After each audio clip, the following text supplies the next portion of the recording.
በ12ኛ ክፍል ሀገር አቀፍ ፈተና አዲስ አበባ ከተማ አስተዳደር 32.3% ተማሪዎችን በማሳለፍ በሀገር አቀፍ ደረጃ አንደኛ ደረጃ መያዙን ከንቲባ አዳነች አቤቤ አስታወቁ። በከተማው የእቴጌ መነንና ገላና ዳሪ ትምህርት ቤቶችን ጨምሮ 24 ትምህርት ቤቶች ተማሪዎቻቸውን 100% ያሳለፉ ሲሆን የኦሮሚያ ልዩ አዳሪ ትምህርት ቤት ተማሪው ጃለል ግርማ በሀገር አቀፍ ደረጃ፣ የቦሌ ሱፐር ሆሊ ሴቪየር ተማሪዋ መቅደላዊት ሱራፌል ደግሞ በማህበራዊ ሳይንስ ከሴቶች ከፍተኛ ውጤት አስመዝግበዋል።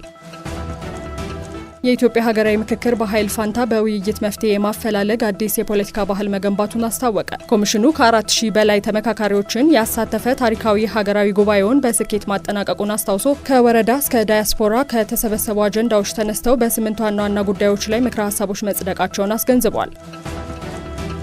የኢትዮጵያ ዜጎች ለማህበራዊ ፍትህ ኢዜማ የሀገራዊ ምክክሩ ሂደትና ፍጻሜ ውስብስብ ችግሮችን በውይይት ለመፍታት አዲስ በር የሚከፍት መሆኑን ገለጸ። የፓርቲው ሊቀመንበር ዶክተር ሙሉዓለም ተገኘ ወርቅ በጉባኤው የጸደቁትን 8 አጀንዳዎች ኢዜማ እንደሚቀበልና ወደ ትግበራ በሚገባበት ወቅትም አስፈላጊውን ድጋፍ አጠናክሮ እንደሚቀጥል አስታውቀዋል።